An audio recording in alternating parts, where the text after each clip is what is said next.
Ling est un minable pathétique qui rêve de devenir un chasseur légendaire, mais il ne peut même pas utiliser la magie. Pourtant, tout change un jour quand il est laissé pour mort et qu'il débloque le pouvoir du roi dragon scellé en lui, devenant ainsi le chasseur le plus puissant de tous les temps. Et tout commence une nuit alors que Ling et son meilleur ami, Fang, livrent du vin chez Feng. Pendant leur marche, Fang révèle à Ling que la célèbre académie de magie va bientôt recruter de nouveaux étudiants pour leur formation. Ling est très enthousiaste et veut passer les examens d'entrée de l'académie, mais Feng le décourage, lui rappelant qu'il n'a aucune magie et que seuls les puissants maîtres des bêtes peuvent réussir ce test, tandis que les faibles sans pouvoir comme Ling y laisseront leur vie. Ling insiste en disant qu'il connaît un ou deux tours et tente de lancer une attaque magique, mais rien ne se produit, ce qui lui fait perdre énormément d'aura et fait éclater de rire Fang. Soudain, ils aperçoivent des hommes pourchassant une jeune fille à travers la ville et Ling suppose que ce sont de méchants espions. Alors il abandonne Feng pour les poursuivre, espérant gagner quelques points de mérite qui pourraient lui permettre d'entrer à l'académie. Après un certain temps, Ling se perd dans une forêt et est effrayé en voyant des lucioles magiques se diriger dans une certaine direction. Pourtant, il les suit et les voit se diriger droit vers la chatte de la plus belle fille qu'il ait jamais vue, Ruo. Soudain, les trois hommes apparaissent et leur chef dit à la jeune fille de se rendre maintenant qu'elle est encerclée. Cependant, la méchante révèle qu'ils sont tombés dans son piège, mais alors qu'elle se prépare à les repousser, Ling crie et les interrompt en courant vers Ruo pour l'aider. Cependant, ce faisant, il active un piège de liane magique caché qui l'attaque et le projette sur Ruo, la plaquant au sol. Ling, qui n'a jamais ressenti le doux contact d'une femme, est excité et dit à Ruo qu'il la protégera de ces salauds. Puis il fait face aux hommes et les accuse d'être des espions du maléfique clan Mo Wu et de poursuivre une innocente jeune femme. Les hommes tentent d'expliquer que Ruo est dangereuse, mais Ling refuse d'écouter. Au lieu de cela, il essaie de les effrayer en les informant qu'il a appelé les maîtres des bêtes à cet endroit, ce qui alarme Ruo quand elle entend cela. Les hommes essaient encore d'expliquer, mais Ling ne pense qu'à une chose. Soudain, Ruo se lève et tente d'attaquer Ling par derrière, mais l'un d'eux le voit et lui tire un rayon dessus, ce qui fait que Ling plonge à nouveau sur elle et la plaque au sol. L'un des hommes suggère de se débarrasser de Ling aussi, mais le chef refuse de faire du mal à un innocent. Pendant ce temps, quand Ling se relève pour continuer à jouer les héros, il prétend utiliser une technique qui les effraie. Mais quand il se retourne, il voit que Ruo a disparu et qu'un démon se tient derrière lui. Pendant ce temps, alors que Ruo s'enfuit, elle est approchée par un assassin connu sous le nom de Crowblood, une pâle copie des Shinigami de Death Note. Elle s'excuse d'être en retard et explique qu'elle a été retenue par des idiots. Il ordonne à Ruo d'infiltrer les prochains examens et, après les avoir réussis, d'en profiter pour localiser leur roi dragon disparu, vaincu il y a des années. Cependant, il la prévient qu'en tant qu'espionne Mao Wu, elle doit éviter la capture à tout prix ou se supprimer. Avant de partir, il donne à Ruo une cape qui la transformera en homme, lui disant d'utiliser ce nouveau déguisement pour réussir les examens d'entrée de Tian. Pendant ce temps, le démon a massacré les hommes et poursuit maintenant Ling pour mettre fin à sa pitoyable existence. Il le rattrape et juste au moment où il est sur le point de l'achever, une voix demande à Ling s'il veut du pouvoir. Soudain, les yeux de Ling commencent à briller alors que ses capacités latentes s'éveillent et il découpe le démon en morceaux comme une nouille molle, utilisant seulement sa main avant de s'effondrer dramatiquement comme une princesse Disney.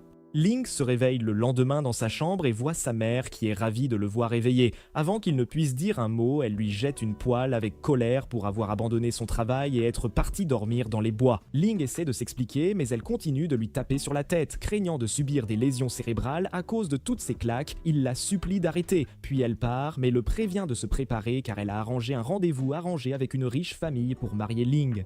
Ling entend cela et dévale les escaliers, mais il glisse et atterrit sur le visage, puis il supplie sa mère que son rêve est d'entrer à l'académie Tian, mais elle refuse, disant qu'il se ferait simplement tuer et ils se disputent avant qu'elle ne craque et ne l'attache avec colère à une colonne de la maison.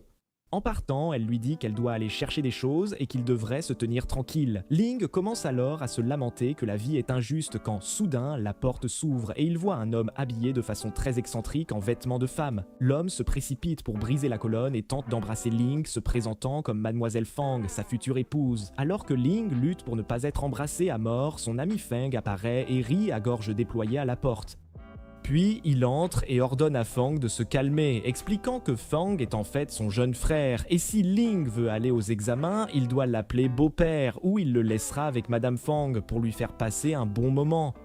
Ailleurs, dans la ville, Ruo, portant maintenant son déguisement, est soudainement percuté et plaqué au sol à nouveau par Ling, qui se précipite aux examens. Elle se souvient de lui et est furieuse que ce petit morveux ne soit pas mort. Mais bien que Ling essaie de s'excuser, Ruo les repousse alors avec de la magie et scelle la porte de l'académie pour empêcher Ling de passer les examens. Ling voit cela et est furieux, mais Feng l'entraîne pour trouver un autre moyen d'accéder aux examens. Plus tard, dans une cour, des chasseurs de bêtes inscrivent de leur nom pour les examens, et quand c'est le tour de Ruo, elle entend la voix de Ling et le voit derrière elle. Cependant, quand il l'aperçoit, il se met en colère parce qu'elle a scellé la porte. À ce moment-là, une femme certifiée canon avec une poitrine impressionnante les interrompt, leur disant d'arrêter de se comporter comme des singes sortis de la jungle pour la première fois. Puis elle dit à tout le monde de se préparer pour les examens. Ruo s'éloigne mais décide de ne pas laisser Ling passer l'examen, tandis que Ling lui lance un regard noir et tire la langue. Pendant ce temps, Feng présente l'examinatrice très séduisante à la Ling comme étant Mu, une tutrice de l'académie Tian. Puis ils commencent à leur désigner leur potentiel adversaire aux examens, comme la secte de l'épée et une jolie fille nommée Yi Yi. Ling est curieux à propos de Ruo, mais Feng lui dit qu'il n'a aucune information et le met en garde de ne pas la provoquer. Leur bruit agace Mu qui leur crie de se taire. Pendant ce temps, certains des candidats reconnaissent Saint Ling du bar et commencent à se moquer de lui pour ses histoires à dormir debout. Ling défend son récit, disant à tout le monde qu'un jour il serait comme Tang, le maître des bêtes le plus puissant de l'histoire. Mais cela ne fait que faire rire encore plus fort tout le monde, sauf Yi Yi. Agacé, Mu fait taire tout le monde et leur explique les règles, déclarant que ceux qui meurent au test sont livrés à eux-mêmes et que pour réussir, chaque candidat doit capturer une bête magique de rang 3. Puis elle ouvre un portail vers le lieu de l'examen et leur dit qu'il n'y a que 200 places. Cette nouvelle information pousse tout le monde à se précipiter vers le portail et pendant la bousculade, Ruo marque Ling d'un saut magique et le pousse de côté. Mais Feng vient à son secours et l'aide à se relever. Sur le site de l'examen, la plupart des candidats ont rencontré de puissantes bêtes magiques, mais Ling se demande pourquoi il n'en a pas trouvé. En conséquence, Feng lui rappelle qu'il n'a aucun pouvoir magique pour en détecter une et abandonne Ling comme un poids mort. Puis Ling entend une annonce disant que quelqu'un a réussi, ne laissant que 199 places. Ling décide alors de traquer les bêtes magiques en utilisant leur empreinte et grâce à cette méthode, il trouve une bête magique. Mais soudain, le sceau magique de Ruo s'active, faisant croire à la bête magique que Ling sent mauvais et elle s'enfuit, ce qui le choque. À l'insu de Ling, chaque future bête magique qu'il rencontre s'enfuit parce qu'il sent comme une poubelle chaude. Mais Ling pense toujours que c'est juste sa sale gueule. Peu après, l'annonceur révèle qu'il ne reste que 62 places, et Ling est frustré car un échec signifierait qu'il devrait rentrer chez lui pour épouser Mademoiselle Fang. Soudain, des candidats apparaissent, fuyant en panique un énorme tigre. Ling a peur, mais quand il se retourne pour courir, le tigre saute et lui lacère la jambe, le blessant juste au moment où il rugit à son visage et est sur le point de l'éliminer définitivement. Le sceau magique s'active, faisant vomir le tigre comme un adolescent en gueule de bois et s'enfuir. Ling est furieux de ce manque de respect et crie au tigre de revenir le manger. Pendant ce temps, Ruo l'observe derrière un arbre, satisfaite que son plan fonctionne. Finalement, sa mère rentre à la maison et est choquée de voir Mademoiselle Fang.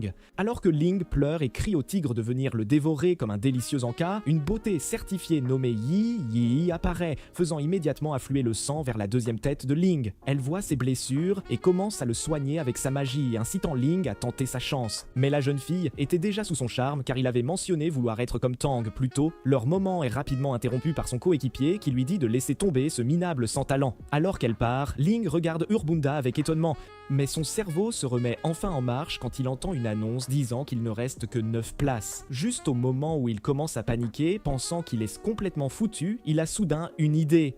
Plus tard, le tigre tombe sur la chemise de Ling sur un épouvantail et exactement selon le plan de Ling, il s'enfuit quand il sent cette odeur de poubelle chaude. Ling accule alors la bête et, n'utilisant rien d'autre que son odeur corporelle, la piège dans un trou avant de la capturer et de la traîner vers le portail. À son insu, Ruo voit cela et jette un sort magique sur le tigre inconscient. À l'extérieur du portail, seuls 199 candidats ont réussi, ne laissant qu'une seule place.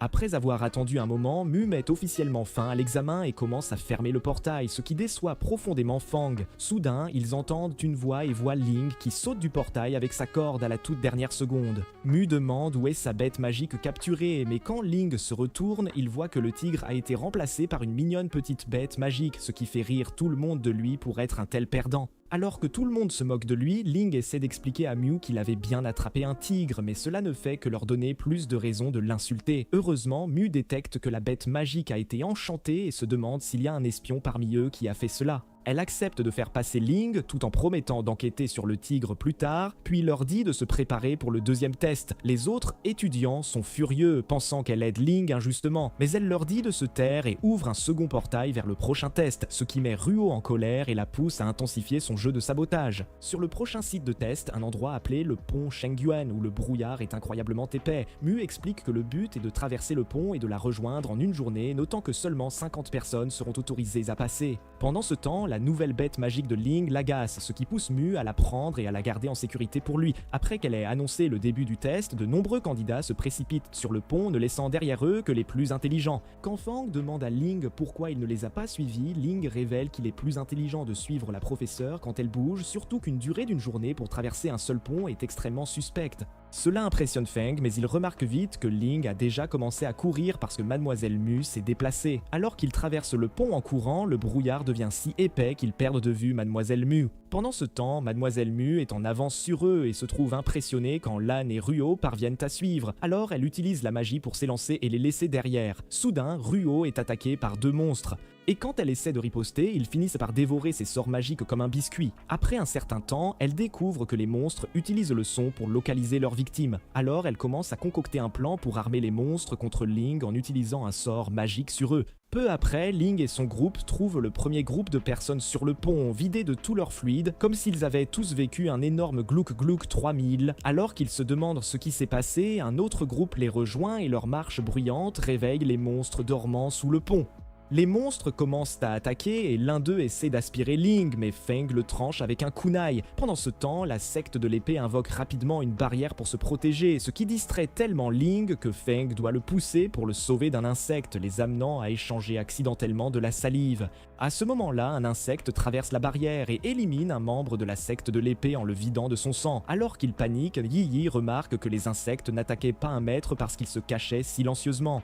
Puis elle se met rapidement à genoux et commence à ramper, et quand elle n'est pas attaquée, elle dit à tout le monde de se taire. L'astuce de Yi Yi fonctionne et ils peuvent s'éloigner en rampant, mais ils déclenchent soudain le piège de Ruo, faisant apparaître d'énormes lianes qui attirent les insectes comme du Wi-Fi gratuit. Yi Yi suggère qu'ils s'échappent pendant que les insectes sont occupés à dévorer les lianes magiques, mais Feng leur montre un énorme insecte géant juste devant eux, couvrant le pont comme une publicité YouTube impossible à ignorer. Alors que les insectes attaquent les maîtres et les mettent hors de combat, Lang et le groupe débattent de la manière d'échapper à l'insecte géant sur leur chemin, décidant finalement de tenter leur chance et de passer furtivement en rampant silencieusement. Malheureusement, la bête les détecte et attaque l'un d'eux avec un tentacule, aspirant sa force vitale, ce qui provoque la panique car ils étaient silencieux. Pourtant, la secte de l'épée invoque rapidement une barrière pour les protéger quand elle frappe à nouveau. Encore une fois, Feng lui lance son kunai, mais l'arme rebondit simplement et le monstre procède à combiner ses tentacules en un seul membre massif pour briser la barrière en morceaux. Yi Yi enchante rapidement l'arme d'un épéiste permettant aux guerriers d'attaquer et de trancher quelques tentacules, mais le monstre se régénère immédiatement et commence à lancer un sort magique, ce qui surprend complètement le groupe. L'épéiste essaie de charger et de l'achever, mais le monstre libère une vague qui pétrifie tout le monde sur le pont et les transforme tous en pierre. Heureusement pour Ling, Yi Yi a pu les protéger tous les deux en utilisant une barrière, mais le monstre la brise bientôt et commence à les écraser comme du papier. Ailleurs, la tutrice Mu atteint le bout du pont, et peu après Lan et Ruo apparaissent. Elle est impressionnée et les fait passer, leur disant de se reposer. Pendant ce temps, Ling se réveille et se voit flotter dans un royaume sombre. Et tandis qu'il se demande où il est, il entend son nom et voit un énorme démon piégé derrière un seau. Le démon lui demande s'il se souvient de lui, ce qui fait réaliser à Ling que c'était la même voix qui lui avait donné la force de vaincre la fleur démoniaque. L'entité explique qu'elle a été scellée par des gens qui avaient peur de son pouvoir et dit à Ling qu'il a besoin de sa force pour vaincre l'énorme monstre, promettant de lui donner du pouvoir s'il touche le seau avec sa paume. Juste au moment où il est sur le point de le faire, Ling s'arrête car l'arrangement est extrêmement suspect et il demande au démon comment il a été vaincu s'il était si fort. Mais le démon ignore simplement la question et lui accorde du pouvoir quand même. Ling le teste en détruisant un rocher et après que le démon lui ait rappelé que ses amis sont en difficulté, il touche enfin le seau. Pendant ce temps, Mademoiselle Mu sent une perturbation dans la force et se demande si un accident est arrivé aux autres étudiants. Ailleurs dans la forêt, Ruo est rejointe par Crowblood qui loue sa cruauté mais lui dit de rester discrète. Pendant qu'il lui parle, il sent soudain l'aura du roi dragon provenant du pont. De retour au pont, Ling s'est transformé et tranche l'insecte géant en deux à main nue, provoquant une énorme tempête de foudre. Mademoiselle Mu, qui est au bord du pont, réalise que les étudiants sont en danger et se précipite pour les aider aux côtés de deux autres tuteurs. Dans les bois, Crowblood s'excite et dit à Ruo que cette aura vient définitivement du roi dragon et qu'il veut aller vérifier. Sur le pont, la main de Ling est brisée après avoir vaincu le monstre, ce qui agace le démon possédant son corps à cause de la faiblesse de Ling. Et en conséquence, il décide de se renforcer en absorbant la perle spirituelle du monstre mort, ce qui révèle un saut sur le cou de Ling. Ensuite, le démon voit Yi Yi qui vient de se réveiller et décide de drainer son énergie spirituelle rose rare pour se nourrir. Il utilise ses pouvoirs pour la soulever dans les airs, mais quand elle réalise que Ling a été possédée, elle utilise un artefact appelé une cloche purificatrice de démon sur lui. Bien que cela ne fonctionne pas, le démon lui dit d'arrêter de résister et commence à drainer son énergie pendant qu'il tient le corps épais en l'air. Mais soudain, un rayon frappe Ling par derrière et le fait tomber inconscient juste sur le corps sexy de Yi Yi. Un vieil homme et une jeune femme apparaissent derrière eux et le vieil homme qui a tiré le rayon dit à la dame aux cheveux blancs qu'ils ont eu de la chance que le sceau ait été un peu affaibli. Il lui dit ensuite de veiller secrètement sur Ling et note que puisque le roi des insectes est mort, les étudiants vont bientôt commencer à se réveiller. Ils disparaissent ensuite comme votre père quand il est parti chercher le lait et dès qu'ils partent, la pétrification des étudiants commence à se lever. Après avoir fait des cauchemars, Ling se réveille et donne accidentellement un coup de tête à Feng qui essayait de le réveiller et quand il découvre qu'il est torse nu, Feng commence à le taquiner pour être un dragueur. Soudain, le petit ami de Yi Yi apparaît en colère et accuse Ling d'avoir touché ses melons et ses gâteaux pendant que tout le monde se battait pour sa vie. Il soulève Ling et se prépare à l'agresser, mais le pantalon de Ling tombe faisant plier Yi Yi comme un origami, ce qui ne fait qu'aggraver la colère de son petit ami qui crie qu'il a vu Ling endormi sur les châteaux gonflables de Yi Yi quand ils ont été trouvés. Il est sur le point de frapper Ling comme un sac de boxe, mais elle intervient en lui disant qu'elle ne se souvient même pas si Ling a giflé son chat la veille. Juste à ce moment-là, Mademoiselle Mu s'approche du groupe et dit à tout le monde d'aller attendre sous le grand arbre. Et pendant qu'elle part, Yi calme son petit ami, bien qu'il ait déjà décidé de s'en prendre à Ling plus tard. Après qu'ils se soient rassemblés près de l'arbre, Mademoiselle Mu se tient devant un portail rouge et explique que tous les survivants du deuxième test passent automatiquement à cause de l'incident des insectes. Elle interpelle ensuite Ling pour lui demander si sa bête magique est vraiment un tigre, et quand il le confirme, elle le qualifie pour le troisième examen. Cela fait célébrer Ling comme s'il lui manquait quelques vices. Alors que Mu se souvient secrètement de la scène où elle l'a vu inconscient près du roi des insectes morts, elle frappe le portail pour révéler une barrière et explique que l'académie Tianwu est protégée par ce bouclier, capable de résister à toutes les attaques.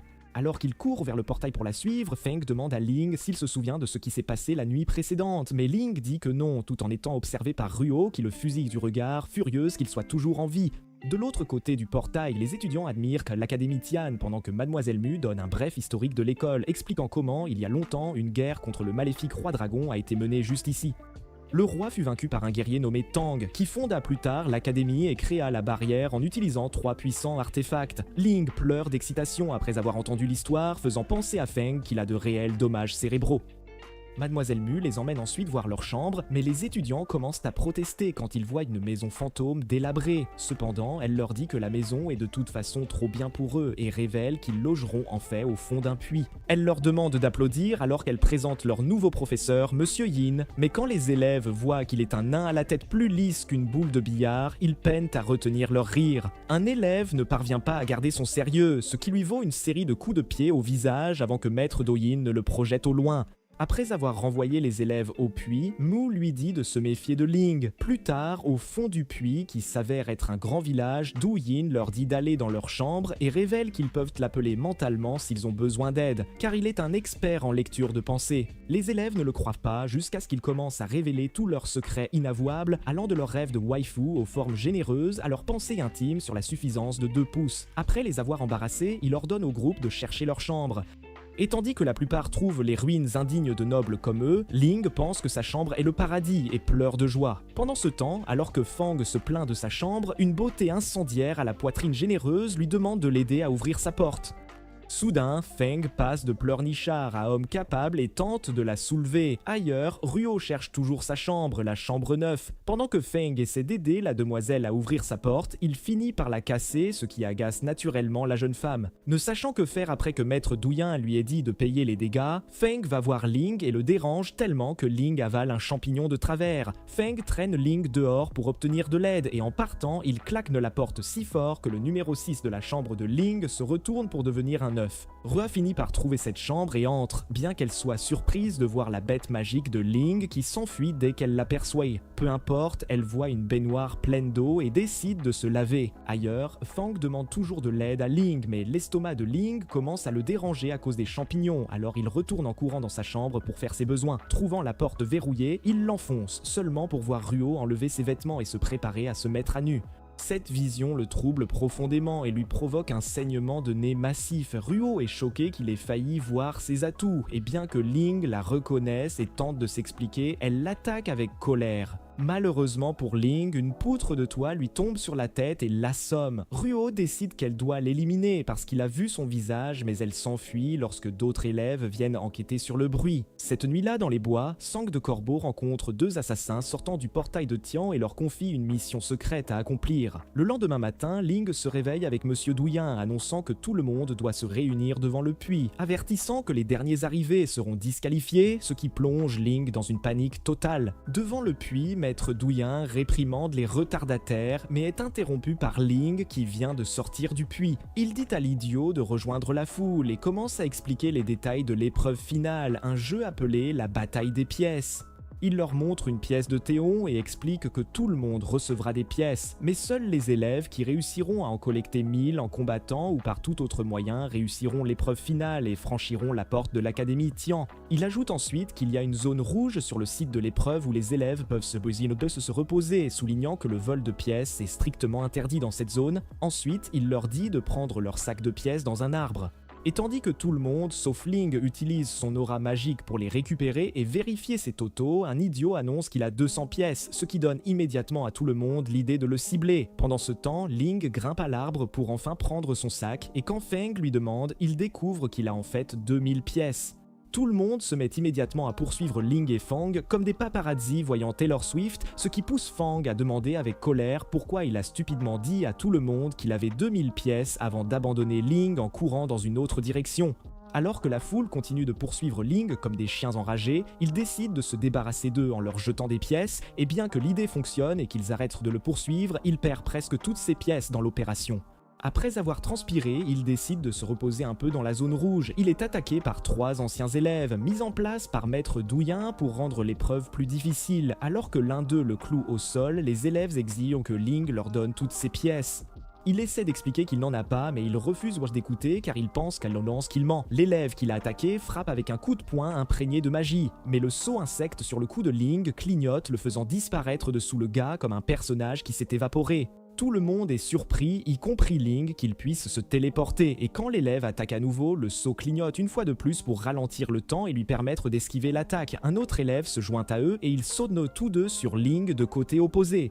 Mais alors qu'ils le font, le temps ralentit à nouveau et il les frappe si fort qu'ils s'envolent dans le ciel. Ling est ravi de ses nouveaux pouvoirs et célèbre, mais profitant de sa distraction, la fille parmi eux l'attaque et le blesse. Au même moment, il esquive 2 attaques des voyous qu'il a envoyés en l'air en sautant par-dessus eux. Il est choqué de la hauteur à laquelle il peut sauter, mais tombe soudainement au sol comme un idiot, laissant les anciens élèves sans voix alors qu'ils se moquent de lui pour son arrogance. Soudain, la bête magique de Ling apparaît et lui enfonce sa corne dans le derrière de l'un des élèves. L'élève le jette au loin avec colère et alors qu'ils s'apprêtent à s'occuper de Ling, ils sont soudainement attaqués par Ruo qui les attache avec des lianes. Ling, pensant qu'elle venait l'aider, est surpris quand elle l'attache aussi. Elle dépouille ensuite complètement les anciens élèves et Ling prenant toute leur bourse de pièces. Cela met Ling en colère qui utilise sa nouvelle force pour briser les lianes et la poursuivre laissant les anciens élèves absolument secoués. Ailleurs, des élèves sont attaqués par les deux assassins envoyés par Sang de Corbeau, dont Vao, un assassin qui ressemble à un personnage de Jojo à petit budget, et sa complice, une femme appelée Fume, qui lui dit de ne pas perdre de temps et d'utiliser l'orbe pour trouver quel élève possède l'aura du roi dragon. L'un des élèves se plie comme un origami et commence à s'enfuir, mais est retenu par le pouvoir de la femme, ce qui l'empêche de bouger. Bao prend alors l'orbe violet vers l'élève, lui disant qu'il vivrait s'il était le roi dragon, mais qu'il exploserait s'il ne l'était pas. Au même moment, Ling est excité par ses nouveaux pouvoirs et court à travers la jungle comme Flash, sauter d'arbre en arbre tel un gorille, se demandant comment il les avait obtenus. Au même moment, un vieil homme pleure sur Feng, réalisant qu'il est trop vieux pour ça et lui tend ses pièces. Soudain, Ling tombe d'un arbre et annonce avec enthousiasme à Feng qu'il a débloqué de nouveaux pouvoirs, ce qui pousse Feng à se tenir la tête pour ne pas perdre ses dernières noix, tandis que Ling divague comme un fou. Juste à ce moment, ils entendent une explosion résonner à travers les bois. Sur les lieux, Bao et son complice viennent de finir une sacrée session sur Yi Yi et son petit ami. Bao prend ensuite l'orbe pour vérifier si Yi Yi possède l'aura du roi dragon. Pendant ce temps, Fang et Ling arrivent et les voient utiliser l'orbe sur Yi Yi en plein vol, tandis que les membres de la secte de l'épée sont occupés à faire les victimes au sol. Fang dit immédiatement à Ling qu'il devrait s'enfuir. Mais Ling, qui n'a pas encore eu sa part de Yi Yi, crie immédiatement aux assassins de laisser partir la jeune femme, alertant ainsi les assassins de leur présence. Quelques instants plus tôt, avant que les assassins n'aient suspendu Yi Yi comme un journal en plein air, Bao avait attaqué Yi Yi et la secte de l'épée avec des boules explosives qu'il avait réussi à éviter. Yi a ensuite enchanté l'épée de son petit ami. Mais alors que Yi s'est lancé pour attaquer, Fume a utilisé ses pouvoirs pour le geler en plein vol, le laissant vulnérable aux boules de Bao. Juste à ce moment, Yi et l'autre étudiant se sont téléportés et ont bloqué l'attaque de Bao avec une barrière. Mais à leur surprise, Bao a téléporté sa boule directement dans la barrière avant de la faire détonner. De retour au présent, Ling crie aux assassins de lâcher Yi et se précipite pour attaquer. Et ce faisant, son saut se déclenche, lui faisant mal aux mains sur le visage de Bao. Alors que Bao est sur le point de l'achever, des bombes fumigènes apparaissent de nulle part et les distraient. Profitant de cette chance, Ling ramasse Yi et s'enfuit avec Feng, suivi de sa bête magique qui a volé l'orbe du dragon. Après avoir couru un moment, une boule apparaît et explose, les ralentissant pendant que Bao et Fumei les poursuivent. Fumei utilise alors son pouvoir et les fige comme une mauvaise capture d'écran. Mais une fois rattrapés, Bao décide de tous les éliminer et leur lance ses boules. Mais le saut s'active à nouveau, ralentissant le temps et permettant à Ling de les repousser. Les assassins sont secoués et veulent en finir rapidement avec Ling, alors Bao lui tire des boules. Mais Ling fonce et les repousse toutes avant de charger pour frapper un Bao choqué. Fumei interrompt son attaque en utilisant son œil pour créer un bouclier qui protège Bao. L'impact qui en résulte projette Ling et Bao en arrière, faisant perdre ses billes à Bao et invoquant d'énormes boules dans le ciel.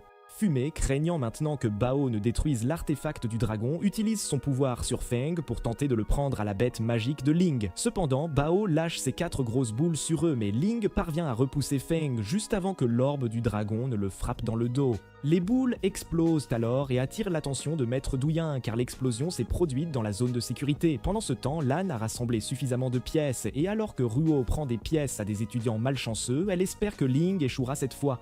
Quelque part dans un royaume sombre, un dragon violet fixe le corps de Ling, se demandant pourquoi un mortel si faible et inutile tenterait de résister à l'orbe du dragon. Alors que le corps de Ling commence à se dissoudre, un sceau apparaît soudainement derrière le dragon et le démon du sceau lui parle. Le dragon violet est choqué car le démon est en fait son maître et le roi dragon disparu. Le démon ordonne alors au dragon violet de protéger le corps de Ling, le prévenant que l'échec ne sera pas toléré. De retour dans la forêt, un bouclier doré apparaît autour de Yi, Fang et Ling qui se réveille vêtu de nouveaux vêtements et se demande ce qui s'est passé avec la bombe. Il remarque sa nouvelle tenue et entend soudain une voix expliquant qu'il porte les vêtements du dragon violet. La voix informe Ling du sceau du roi des insectes, qui confère vitesse et force, mais note que, puisque Ling est un bon à rien sans talent, son corps ne peut pas contrôler pleinement ce pouvoir. Elle révèle qu'elle lui a sauvé la vie après l'explosion et l'a rendu invisible.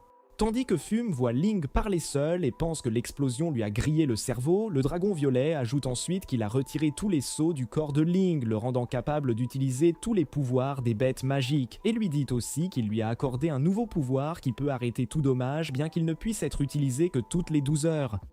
Ensuite, Fang et les assassins se réveillent. Fang est surpris par les nouveaux vêtements de Ling, tandis que Fume informe Bao que Ling est leur cible car il a réussi à absorber l'orbe du dragon violet. Alors qu'ils sont sur le point d'attaquer Ling et de le prendre par la force, Maître Du Yin apparaît et les électrocute avec sa magie. Ils sont surpris de le voir là, mais Ling explique qu'il s'était battu dans la zone de sécurité, ce qui était contraire aux règles. Les assassins décident de s'occuper de Ling plus tard et disparaissent. Pendant ce temps, Fang interroge Ling sur sa nouvelle tenue et l'origine de ses nouveaux pouvoirs, mais Maître Du Yan les interrompt, leur disant qu'il ne leur reste que 5 minutes pour terminer les examens, ce qui fait paniquer Ling car il n'a pas encore atteint 1000.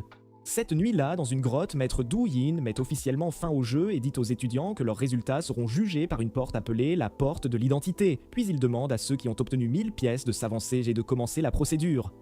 Les autres perdants qui n'ont pas réussi commencent à se plaindre comme des pleurnichards, et parmi eux se trouve Ling qui pleure de frustration face à son incapacité à obtenir les pièces. Maître Du Yan leur dit que traverser la porte révèle leur talent de couleur inné, expliquant que chaque maître des bêtes a une couleur et que plus la couleur est pure, meilleur est le talent. Il commence à répondre à leurs questions et lit même leurs pensées, mais il se met rapidement en colère face à leurs questions inutiles, se demandant si être un lecteur d'esprit en valait la peine. Puis la première personne, Lon, s'approche de la porte. Et après que Maître Du Yin lui ait demandé de laisser ses pièces à l'entrée de la porte, il entre. Après un moment, la porte s'ouvre et annonce que Lan possède un talent inné d'un noir pur, ce qui surprend tout le monde. Ruo s'avance ensuite et entre par la porte, ce qui énerve Ling car elle lui a volé ses pièces. Et quand la porte s'ouvre, elle annonce qu'elle a un talent inné vert clair. Ensuite, le petit ami de Yi Yi, Dashi, s'avance, toujours en colère que son ami ait dû sacrifier ses pièces juste pour qu'il puisse atteindre 1000. Et quand il sort, la porte annonce qu'il a un violet clair, tandis que Yi Yi a une rare couleur rose. Autour de Feng, la porte annonce qu'il a une couleur jaune. Et bien que Feng essaie d'en tirer parti, Du Yin lui brise le moral en lui disant que le jaune est en fait la couleur la plus faible. Pendant ce temps, alors que Ling est triste de ne pas avoir assez de pièces pour ouvrir la porte, le dragon lui dit de vérifier sa tenue de dragon, où Ling trouve 2 étranges cartes. Le dragon lui assure qu'elles fonctionneront sur la porte, mais Ling n'y croit pas, rendant le dragon furieux que ce bon à rien pense qu'il ment. Alors que Ling crie sur le dragon, tout le monde l'entend et Maître Du Yan l'invite à essayer d'ouvrir la porte. Ling marche vers le portail s'attendant à ce que cela échoue. Mais après y avoir déposé les cartes, la porte s'ouvre à la surprise de Rui. Elle annonce que Ling a 0 pièce, ce qui fait rire tout le monde. Mais ensuite, elle ajoute que Ling possède une pièce spirituelle et que sa couleur innée est incolore. Tout le monde est choqué, y compris Maître Du qui n'a jamais vu personne passer le portail avec une pièce spirituelle auparavant. Les mauvais perdants parmi les étudiants commencent à protester, affirmant n'avoir jamais entendu parler de pièces spirituelles ou de talents incolores, et ils accusent Ling de mentir. Maître Du Yan le défend en expliquant que les pièces spirituelles sont une forme de monnaie supérieure, mais cela ne fait qu'énerver davantage les étudiants car ils pensent que Maître Du Yan et tous les autres maîtres ont triché pour Ling. Ling essaie d'expliquer, mais les étudiants se précipitent en colère pour l'attaquer. Alors qu'il le frappe, Fang vient à son secours et demande d'où il a obtenu cette monnaie. Il leur dit que ça vient de Bao, mais comme ils ne savent pas qui c'est, ils commencent à les battre tous les deux. Ling essaie désespérément de protéger Fang et repousse les étudiants, mais c'est comme jeter de l'huile sur le feu alors qu'ils se précipitent pour attaquer à nouveau. Soudain, un rayon de magie blanche les repousse et la femme aux cheveux blancs du pont apparaît. Maître Du Yan la présente comme Mademoiselle Wen, l'actuelle vice-directrice de l'école. Les étudiants exigent que Mademoiselle explique comment Ling a réussi le test, et elle leur assure que la porte est impartiale et a été utilisée pendant des milliers d'années pour déterminer les talents des maîtres des bêtes. Elle punit ensuite Feng et Ling, les avertissant que le prochain problème qu'ils causeront leur vaudra d'être expulsés, tout en insistant auprès des étudiants qu'ils sont désormais membres à part entière de l'Académie Tian. Cette nuit-là, Ruo va rencontrer Crowblood qui la félicite d'avoir réussi les examens avant de l'informer que Ling est le réceptacle du roi dragon. Cela la surprend et il lui donne ensuite l'instruction de protéger Ling jusqu'à ce qu'il puisse libérer le sceau du roi dragon avec un ancien artefact. Le lendemain matin, Ling et Feng se dirigent vers les cours, bien que Ling soit toujours triste d'avoir un avertissement juste au moment où il est enfin entré à l'académie. Ils s'arrêtent pour admirer l'académie Tian qui a été construite dans un arbre géant, et quand ils y arrivent, ils trouvent beaucoup d'activités et de recrutements en cours. Ce spectacle remonte le moral de Ling et il s'excite et court partout. Mais ils percutent accidentellement Mademoiselle Mo Feng, pensant qu'elle est leur professeur, demandent quand ils peuvent commencer les cours, mais elle les déçoit en leur disant que Du Yin est leur professeur et les envoie le rencontrer. Ensuite, Du Yu emmène les nouveaux étudiants à un temple de maître des bêtes, et aux portes, il les avertit que s'ils échouent à un test, manquent d'un cours, ou même arrivent en retard, ils échoueront complètement à son cours. Puis il demande si quelqu'un veut être le chef de classe, et après que le petit ami de Yi, Yang, se soit porté volontaire, ils se dirigent tous vers le temple des maîtres des bêtes pour choisir une arme. À l'intérieur du temple se trouve une dimension étoilée remplie d'îles flottantes où Maître Douyin leur ordonne de se tenir sur la couleur de leur talent correspondant et de suivre les portails. Quand Ling arrive sur son île, il est furieux que son île ne soit qu'une petite maison, mais quand il ouvre la porte, il voit des esprits bleus perdre à un jeu de dés contre des roses. Avec son aide, les esprits bleus gagnent la partie.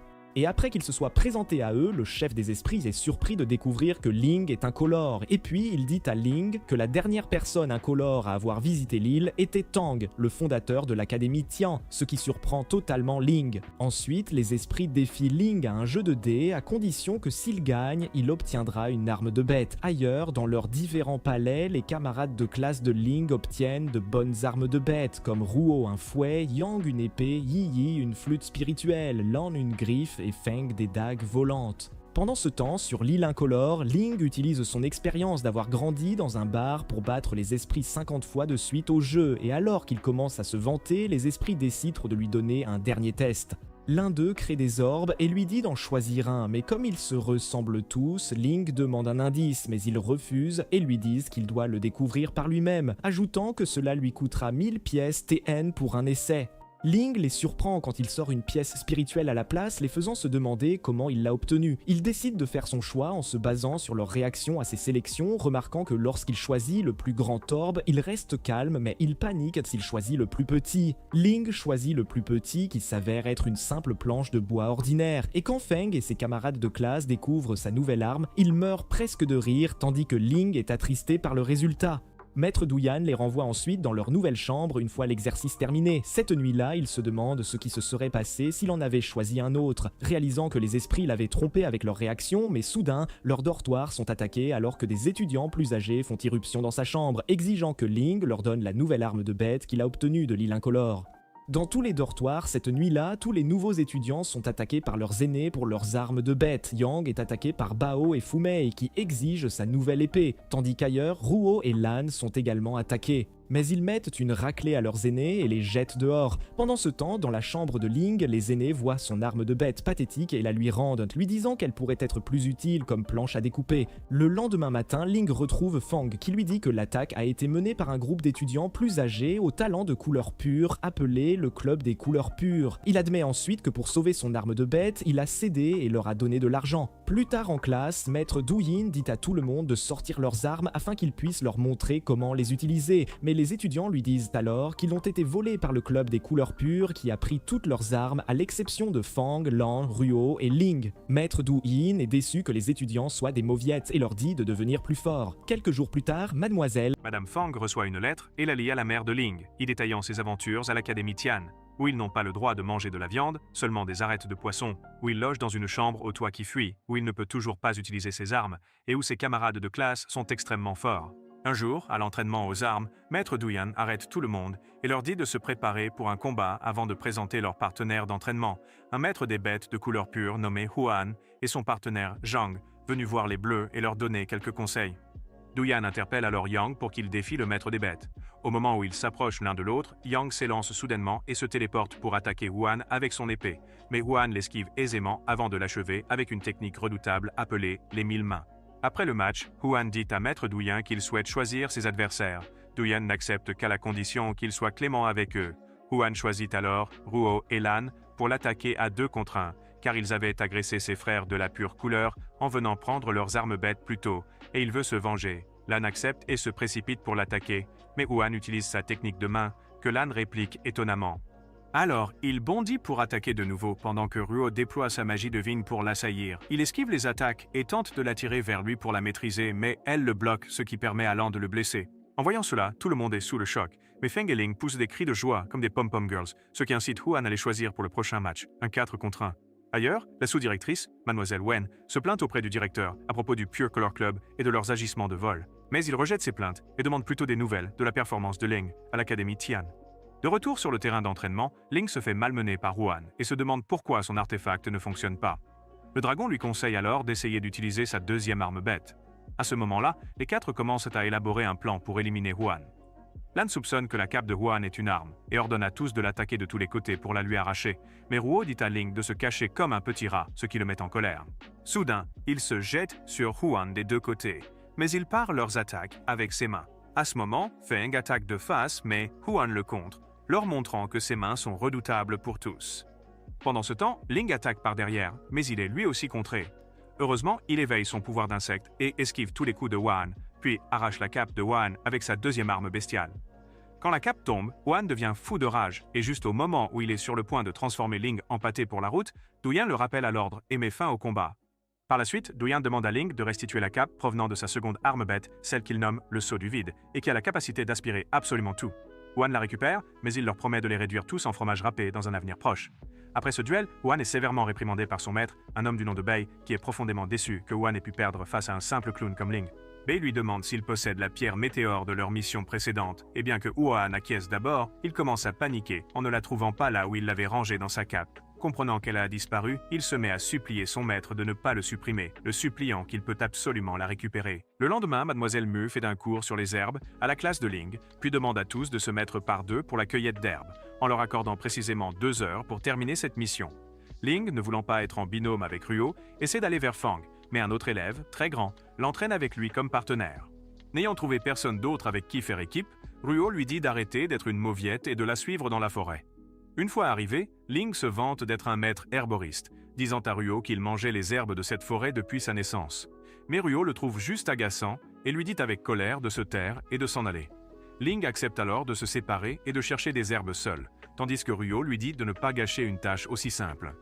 Plus tard, alors que Ruo s'efforce de trouver les herbes, elle est prise de vertige à cause de l'épuisement de sa magie spirituelle et tombe d'un grand arbre, s'écrasant au sol et se blessant au bras. Heureusement pour elle, Ling entend sa chute et se précipite pour l'aider, la faisant rougir quand il lui prend la main. Il mâche des herbes et les crache sur son bras pour arrêter le saignement, mais quand il commence à enlever sa ceinture, Ruo le frappe du pied, pensant qu'il allait montrer le petit Ling Jr. Il explique avec colère qu'il voulait seulement lui panser la blessure, mais elle l'ignore et s'éloigne, tandis que Lan les observe, tel un faucon du haut d'un arbre. Cet après-midi-là, Mademoiselle Mo commence à noter les élèves sur les herbes qu'ils ont rapportées, et juste au moment où elle s'apprête à noter Ruo sur les herbes pathétiques qu'elle a trouvées, Ling arrive en courant avec un grand sac d'herbes. Quand Mademoiselle Mo voit le contenu, elle lui donne aussitôt un A+, tandis que Ruo observe Ling en silence et rougit comme une pomme. Après le cours, Feng marche sur une route quand la bête magique de Ling lui saute sur la tête. Il cherche Ling du regard et le trouve devant une foule immense où il est en train de manger des coups de poing de Huan. Huan ne cesse de demander à Ling de rendre l'objet qu'il a pris dans sa cape et lui dit que la dernière fois il l'a ménagé à cause de Maître Duyan. Ling, en colère, le défie à nouveau pour prouver que son premier combat n'était pas un coup de chance, ce que Huan trouve amusant, mais il accepte la revanche. Au même moment, Ling aperçoit Feng et lui fait signe d'aller chercher de l'aide. Pendant l'absence de Feng, Huan accepte de combattre Ling à condition que Ling quitte l'Académie Tian s'il perd, mais qu'il obtiendra la chambre de Huan s'il gagne. Zhang tente de le dissuader de cet arrangement, mais Huan lui dit qu'il va écraser Ling comme de la pâte à pain. Alors, Feng revient avec Mademoiselle Mo, et Ling lui dit qu'il la veut comme témoin du duel. Elle accepte et leur permet de se battre à pleine force, mais elle leur interdit de blesser gravement leur adversaire. Peu après, le duel commence, mais Ling se met immédiatement à fuir comme un petit lâche, ce qui embarrasse profondément Miss Mo. Cela met Huan en rage, qui le poursuit et l'attaque d'une rafale de coups de poing, mais Ling parvient à tous les esquiver, tandis qu'il réfléchit à la manière de vaincre Huan avec son pouvoir. Le dragon violet lui rappelle qu'il ne peut pas contrôler le pouvoir du roi des insectes et dit à Ling de lui laisser un peu de temps pour y réfléchir. Pendant ce temps, une attaque projette Ling au loin, et Huan poursuit inlassablement la traque. À ce moment précis, le dragon lui demande quand il a utilisé ce pouvoir pour la toute première fois par accident. Et Ling comprend alors que cette force ne s'est manifestée qu'au moment où il était en grand danger. Le dragon lui conseille d'arrêter de fuir et d'affronter Huan, ce qui implique de se mettre lui-même en situation de réel danger. Bien qu'il ferme d'abord les yeux, pris par la peur, Ling les ouvre finalement et fait face à Huan, après avoir été vivement réprimandé par le dragon.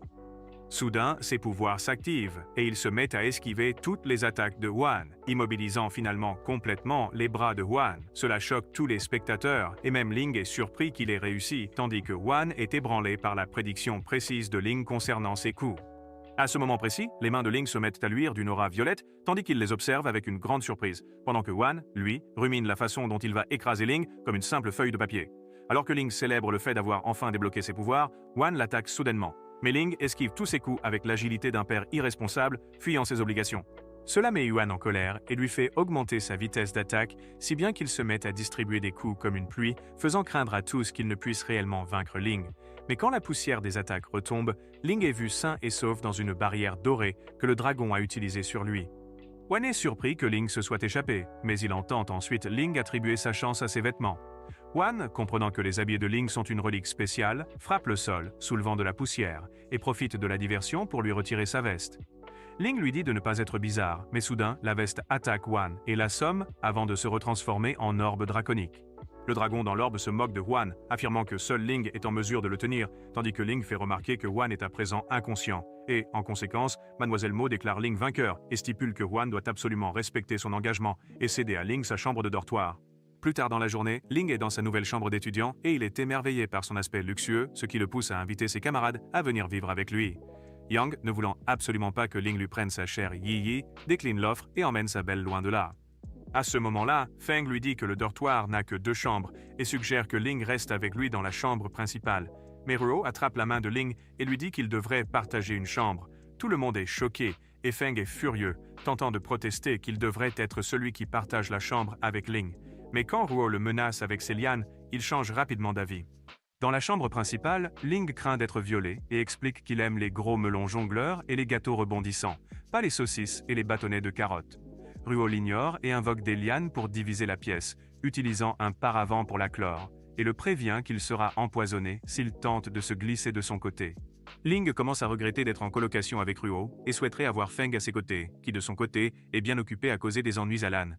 Ailleurs, Bai fouette avec colère Huan pour avoir perdu le dortoir face à Ling et avoir déshonoré le club pure couleur, quand un messager lui annonce que Yang de la classe junior souhaite le rencontrer. Au bureau du vice-directeur, Maître Douyin se plaint à Mademoiselle Wen que les actions du club pure couleur deviennent incontrôlables, lui disant que Huan a délibérément combattu Ling à nouveau juste pour se venger de son humiliation.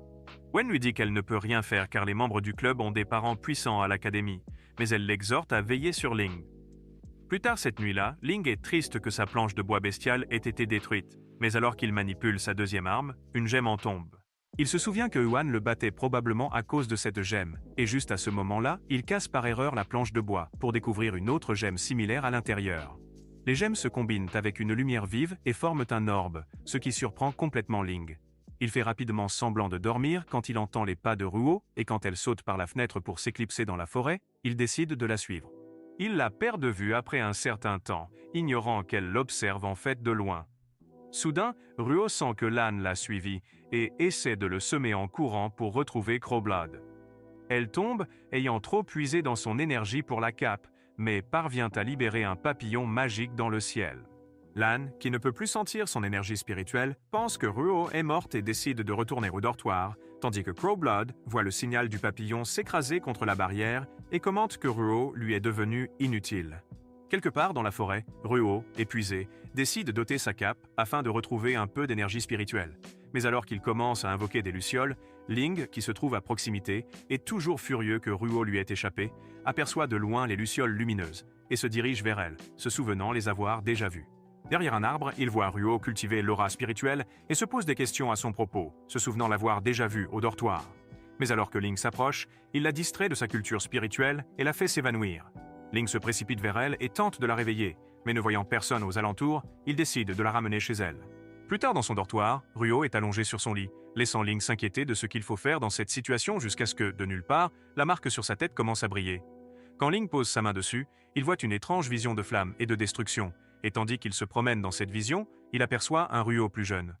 Pendant ce temps-là, Ruo a également la même vision, où elle rencontre une version plus jeune de Ling. C'est alors qu'elle se réveille et voit Ling au-dessus d'elle dans une position suspecte, alors elle lui assène un coup de genou, furieuse, dans l'entrejambe et le ligote après l'avoir tabassé. Ling essaie d'expliquer qu'il l'avait secouru et n'avait touché son front que parce qu'il était lumineux. Mais en entendant cela, elle lui demande ce qu'il a vu et lui glisse une graine dans la bouche, juste avant de le prévenir de ne plus jamais en parler. Ling lui promet alors qu'il gardera son secret jusqu'à la tombe et lui révèle qu'il est orphelin tout comme elle, expliquant que sa mère actuelle l'avait adopté lorsqu'il était encore jeune. Il lui dit qu'il veut devenir un roi des bêtes pour protéger des gens comme elle, ce qui la fait rougir.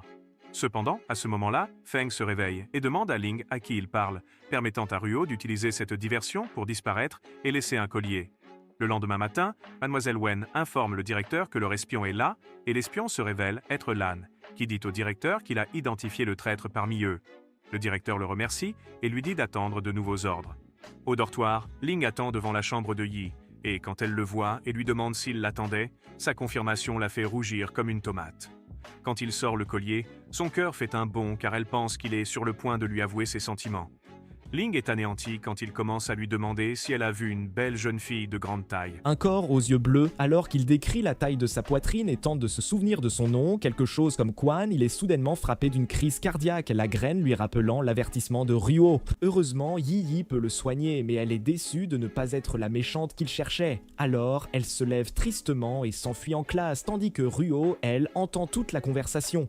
Plus tard ce jour-là, Yi demande à son petit ami s'il a déjà entendu le nom de Huan. Il lui explique qu'ils étaient autrefois l'une des familles les plus puissantes, anéanties à la fin du conflit entre Tian et Mowu. Il lui demande pourquoi elle veut savoir, mais elle ne répond pas et s'enfuit. Ling arrive peu après et Yang lui donne une carte lui disant que leur cours se tiendra à cet endroit précis. Quand Ling arrive à l'endroit marqué sur la carte, il ne trouve personne, et à ce moment précis, un membre du club de la couleur pure lui saute dessus. Ling esquive l'attaque et tente d'activer ses pouvoirs, mais échoue, et alors que les membres du club l'encerclent et exigent les gemmes, ils ignorent son explication selon laquelle les gemmes ont fusionné et lui donnent une bonne raclée. Ling utilise alors son bouclier draconique pour les repousser, mais ensuite, il s'évanouit à cause de la graine dans son corps. Alors qu'il est à terre, un homme masqué s'approche et lui dit que deux pouvoirs conflictuels en son corps l'effaceront bientôt. À l'Académie Tian, Feng découvre que Yang a donné la mauvaise carte à Ling et s'apprête à le tabasser. Mais alors, Yi le calme et suggère de signaler l'incident à leur tuteur pendant que les autres le cherchent. Feng est d'accord avec elle, puis le reste de la classe se sépare pour trouver Ling, tandis que Ruo, inquiète, court dans la forêt et utilise sa magie pour créer des papillons, les envoyant à sa recherche. Ailleurs dans la forêt, l'homme masqué dit à Ling que le fardeau sur son corps est trop lourd et l'avertit que l'utilisation quotidienne de ses pouvoirs augmentera la tension. L'homme lui demande ensuite s'il a les deux gemmes sur lui, mais Ling ne lui fait pas confiance et demande s'il fait partie du groupe de la couleur pure. L'homme l'assure que non et saisit le cou de Ling, le forçant à révéler que les gemmes sont bien avec lui, mais ont fusionné pour devenir autre chose. L'homme révèle alors que les pierres sont une clé menant à un artefact appelé Beilong, ajoutant que c'était l'un des trésors que le légendaire Tang a utilisé pour créer l'Académie Tian et qu'il est capable de retirer le sceau du corps de Ling. L'homme masqué part ensuite mais donne à Ling un orbe vert à manger, l'avertissant que les groupes de couleur pure sont proches. Juste au moment où il le mange, le groupe de couleur pure apparaît et attaque Ling. Pendant ce temps, Ruo sent l'énergie spirituelle de Ling et se retourne. De retour dans la forêt, Ling a vaincu les membres du club et voit le papillon coloré qu'elle avait envoyé plus tôt. Ailleurs, Lan attaque l'homme masqué et découvre que c'est en fait une marionnette télécommandée par quelqu'un de proche qui a l'intention de tromper Ling. Après avoir trouvé Ling, Feng et Ruo l'escortent, et bien que Feng soit curieux et demande à Ling pourquoi le groupe de couleurs s'est concentré sur lui dernièrement, Ling se souvient des avertissements de l'homme masqué et ment, disant que Huan est juste en colère que Ling ait pris sa maison. De nulle part, un énorme rocher apparaît soudainement au-dessus d'eux, mais Ruo emporte Ling en sécurité, et juste à ce moment-là, un homme s'approche d'eux et se présente comme Bei, le chef du groupe de la couleur pure. Ruo, sentant le danger, tente de l'attaquer par le flanc, mais il téléporte le rocher et la repousse. Heureusement, elle bloque l'attaque, mais il invoque plus de rochers et la piège à l'intérieur. Alors qu'il est sur le point de l'achever, Feng arrête ses attaques avec ses dagues volantes. Quand Feng les lance à nouveau, Bei prend le contrôle des dagues et les lui renvoie, provoquant une explosion. Puis il dit à Ling que s'il lui remet la gemme, il le laissera mourir avec toutes ses parties du corps intactes. Ling à ce moment-là active son pouvoir et tente de l'attaquer, mais Bei le bloque et projette Ling au loin.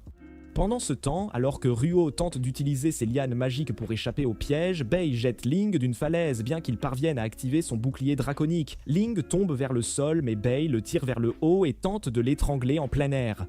À ce moment, Ruo l'attaque avec ses lianes, que Bei bloque avec un rocher, mais elle attaque à nouveau pour gagner du temps pendant que Feng essaie de le secourir. Ruo parvient à attraper les pieds de Bei par derrière et le projette hors de la montagne, et en même temps, elle sauve Ling avec ses lianes. Ling la remercie de l'avoir sauvé, mais Bei flotte en l'air, tenant un rocher, et soudain, alors qu'ils essaient de courir, ils se retrouvent incapables de bouger à cause des pouvoirs de Fu Mei. À ce moment-là, elle et Bai apparaissent, et elle utilise ses yeux pour chercher la gemme sur Ling, puis trouve la clé et la remet à Bei, qui est fou de joie mais commence à se vanter de la façon dont il obtiendra le pouvoir secret et s'occupera des directeurs de l'Académie Tian qu'il avait toujours méprisé. Puis il lève des rochers et dit à Ling, Feng et Ryuo de se préparer à mourir. Alors que Bei s'apprête à les écraser en pâte, Ling se demande pourquoi il n'avait pas remarqué que Bei et Fu Mei faisaient aussi partie du groupe de la couleur pure. Beller dit alors qu'ils connaissent de trop de secrets avant d'envoyer les rochers pour les éliminer, mais après que les rochers se soient heurtés et que la poussière se dissipe, il découvre que les rochers se sont arrêtés à mi-chemin et que son corps est maintenant sous le contrôle de Fu Mei.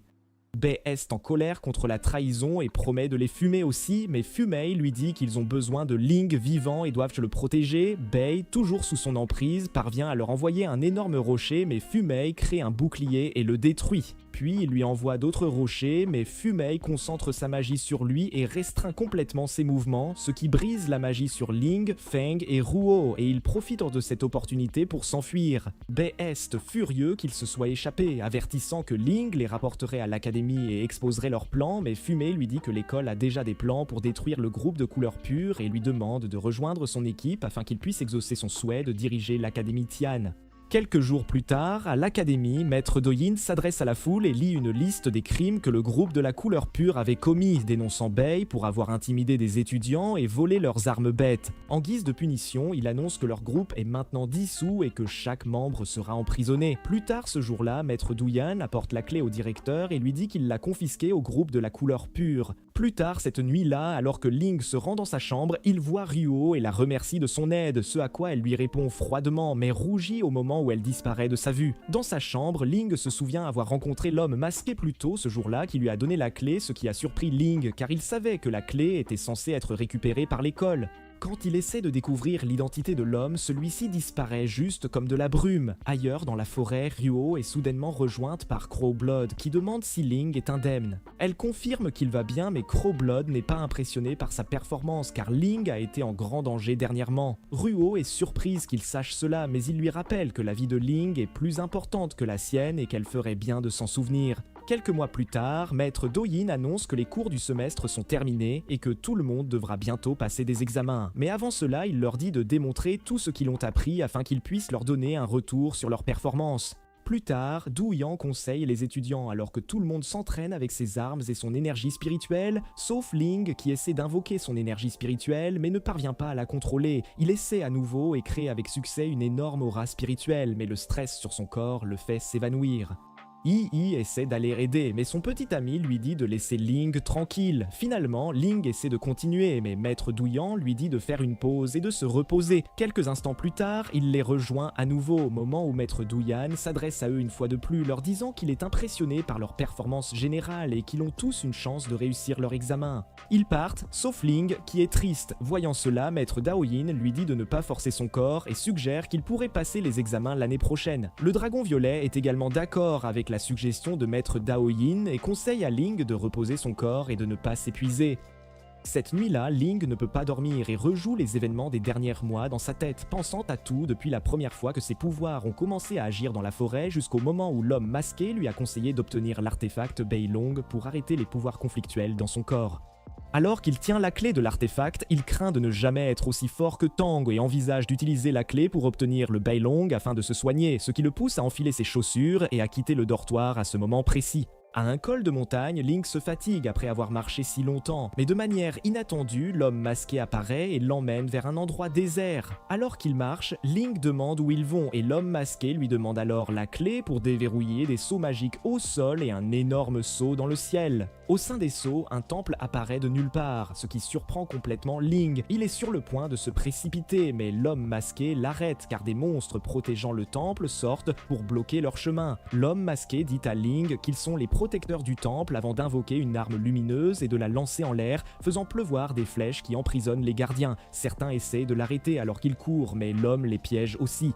À l'intérieur du temple, Ling voit le Beilong sur un autel et se souvient que c'était l'un des 3 objets utilisés pour créer la barrière autour de l'académie Tian. Ling pense seulement à emprunter l'objet pour se soigner, mais juste au moment où il est sur le point de le toucher, il commence à briller et le seau au-dessus du temple disparaît, provoquant l'affaiblissement d'une des barrières autour de l'académie. Quelque part dans la forêt, Crowblood se réveille et sent que la barrière autour de l'académie Tian s'est affaiblie. Pendant ce temps, Ling commence à déborder de pouvoir et tire des lasers de ses yeux comme Superman. Et surpris par cela, il teste ses pouvoirs et tire un grand Kamehameha. Peu après, il commence à chercher le Bailong pour le rendre mais ne peut pas le trouver, alors il sort pour demander de l'aide à l'homme masqué pour trouver l'artefact. Une fois dehors, il découvre que l'homme a disparu et que le soleil est presque levé. Alors Ling décide de retourner participer au prochain examen, prévoyant de le rendre après les avoir terminés. À l'académie, pendant que les étudiants s'entraînent et se préparent à passer leurs examens de qualification dans la salle d'entraînement, Ruo s'approche de Feng et lui demande s'il a vu Ling, mais elle le quitte quand il lui dit que non. Juste à ce moment-là, les examinateurs et les juges commencent à entrer dans la salle pour les examens, tandis que ailleurs, Ling court vers l'académie, excité d'être meilleur et que ses pouvoirs soient maintenant revenus. Dans la salle d'examen, la vice-directrice Wen s'adresse aux étudiants et leur dit que leur examen est un duel contre d'autres étudiants, et pendant qu'elle parle, Ruo cherche Ling du regard. Mademoiselle Wen informe tout le monde que les examens ont commencé et projette une liste de combattants dans les airs. Les duels commencent avec Fang contre un autre étudiant qui lui lance des rochers, mais utilisant la distraction, l'adversaire se précipite pour attaquer jusqu'à ce que les dagues volantes de Fang le blessent, mettant fin au combat avec Feng comme vainqueur. Après quelques duels, c'est au tour de Ruo, mais elle met juste son adversaire KO en un coup et s'en va. Juste à ce moment-là, Ling arrive à l'académie et Feng va à sa rencontre, pensant qu'il vient juste pour assister. Mais Ling sourit et lui dit qu'il est en fait venu pour se battre. Puis Ling monte sur scène pour son tour contre un adversaire utilisant 3 épées géantes. L'homme utilise ses épées pour soulever de la poussière et se précipite pour attaquer à couvert, mais Ling bloque son attaque et frappe l'homme avec un Kamehameha, le projetant hors de la scène et surprenant les juges et les étudiants qui regardent. Pendant ce temps, Crowblood et ses sbires ont réussi à entrer dans l'académie Tian par la barrière affaiblie. Dans la salle d'examen, Ling est surpris par sa propre énergie spirituelle, mais sans avertissement, il s'évanouit comme une poupée Barbie juste au moment où une explosion massive se produit et que les hommes de Crowblood entrent dans la salle. Mademoiselle Mo les reconnaît comme le clan Mo Wu et les intrus commencent immédiatement à tirer des rayons spirituels sur les étudiants, faisant fuir tout le monde en panique. Voyant cela, Maître Do Yan avertit tout le monde télépathiquement de courir vers la porte sud. Et en même temps, les assassins Mo commencent à abattre les étudiants de l'académie Tian, tandis que les professeurs essaient de secourir ceux qu'ils peuvent. Ailleurs, Yang s'enfuit avec sa maman, Yi, mais elle remarque qu'il se dirige dans la mauvaise direction. Sans avertissement, un assassin Mu apparaît et Yi se prépare à le combattre. Mais Yang lui montre un symbole magique que l'assassin reconnaît, le faisant les laisser tranquilles. Dans le hall principal, Feng court vérifier Ling qui est toujours inconscient, mais Crowblood apparaît et le repousse loin de Ling d'un coup de pied. Juste à ce moment-là, le directeur attaque Crowblood, le repoussant loin de Ling. Et quand Crowblood voit le directeur, il révèle qu'il est en fait le légendaire Tang qui a fondé l'académie Tian, ce qui surprend absolument tout le monde. Crowblood dit à Tang qu'il ne le laissera pas s'échapper comme il l'a fait pendant la guerre et jure de l'éliminer cette fois. Mais à ce moment, Lon et des hommes armés entrent dans le hall. Tang leur dit de s'occuper des assassins Mao Wu et de lui laisser Crow. Tang révèle alors que, depuis le début, il avait 2 coups d'avance sur eux et que toutes leurs actions étaient toujours sous son contrôle, y compris l'identité secrète de Ruo et leur plan d'utiliser Ling pour éveiller le roi dragon. Crowblood écoute ces bavardages et dit à Tang qu'il est un boomer dépassé dont la date de péremption est passée et qu'il ne peut pas le vaincre. Puis il se précipite pour attaquer Tang avec ses longs ongles, mais Tang esquive son attaque comme si c'était un jeu d'enfant et lui donne un coup de poing 360 sans viser à la poitrine. Faisant tout cela les yeux fermés, Crowblood refuse d'être rabaissé et se concentre, se transformant en demi-démon pour attaquer Tang, ce qui provoque une énorme onde de choc et blesse le visage de Tang. Il commence à lui envoyer des coups de poing en rafale comme un utilisateur de stand Jojo, mais Tang bloque tous ses coups comme si c'était un mardi ordinaire au bureau. Après l'avoir frappé comme le bouton « Passer l'annonce » sur YouTube, Crowblood remarque que Tang s'est transformé en son jeune moi, qui dit à Crowblood qu'il frappe comme une petite fille. Cela énerve tellement Crowblood qu'il se transforme entièrement en démon, disant à Tang qu'il devrait se battre sérieusement maintenant. Pendant ce temps, Ruo, qui a observé le combat, trouve Ling toujours inconscient et va le secourir. De retour dans le hall, Tang a battu Crowblood comme le fond d'une bouteille de ketchup vide et se tient aux côtés de son avatar magique. Tang lui dit froidement qu'il le plierait comme il a plié le roi dragon il y a des années. Crowblood se met en colère et essaie d'attaquer, mais Tang arrête l'attaque et son avatar repousse Crowblood comme un torchon sale, le projetant dans la montagne près de l'endroit où Ruo se cachait. Alors que Tang est sur le point de l'éliminer comme un fichier vidéo surveillé, Crowblood attrape Ruo révélant qu'elle est une Huan, tout comme Tang, et menace de lui faire éclater la tête comme un bouton à moins que Tang ne leur remette Ling et ne les laisse tous deux partir. Cependant, Ruo utilise ces lianes et le piège, permettant à l'avatar de Tang de le faire disparaître. Après avoir combattu Bloodcrow, Tang retrouve sa forme plus jeune et s'approche de Ruo, lui disant qu'il lui divulguerait toute information qu'elle souhaiterait sur le clan Wan, après quoi il se dirige pour vérifier Ling. De nulle part, un rayon magique le frappe par derrière et l'envoie voler comme une poupée de chiffon. Ruo est absolument choquée quand elle regarde en arrière et voit que le rayon a été tiré par la vice-directrice Wen. Quelque temps plus tard, Ruo essaie d'aider Tang à s'asseoir pendant qu'il tousse du sang après avoir reçu le tir dans le dos de Wen. Et Tang lui demande alors pourquoi elle l'a trahi, lui et l'Académie Tian. Elle a invoqué des soldats Mao Wu avant de révéler que le roi dragon que Tang avait scellé était en fait son beau-père, ce qui stupéfie complètement Tang quand il l'entend. À cet instant, Mademoiselle Mu et des soldats Tian apparaissent, encerclant Wen et ses sbires. Wen lui dit qu'elle sait que sceller son beau-père lui a coûté énormément et a changé son apparence en celle d'un vieil homme, mais même enfant, elle avait toujours été capable de le reconnaître. Wen ajoute qu'elle s'est donnée pour seule mission de trouver où son beau-père était scellé, notant que Tang avait commis une erreur monumentale en lui montrant Ling lors du test sur le pont Shengyuan. Tang est choquée qu'elle ait été une espionne si longtemps, mais Wen rit et lui dit que cacher son identité pendant cette durée est un exploit spécial. Elle révèle également que l'homme masqué qui a aidé Ling à obtenir le Bai Long n'était qu'une marionnette qu'elle contrôlait avec sa magie, leur disant que le Bai Long briserait bientôt le sceau dans le corps de Ling et libérerait le roi dragon. Fang, après avoir entendu cela, tient le corps de Ling et le supplie de se réveiller. Ailleurs, dans l'esprit de Ling, Ling se réveille quand il entend la voix de Feng et commence à courir partout à sa recherche.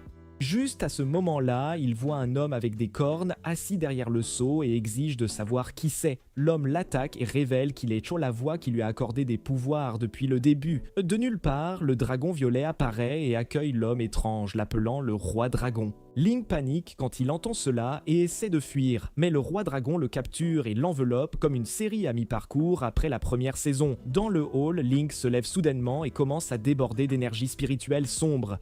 Puis il éclate et repousse tout le monde avec son aura. Wen, en voyant cela, s'excite et dit à tout le monde que c'est le souffle du roi dragon, faisant reculer tout le monde de peur.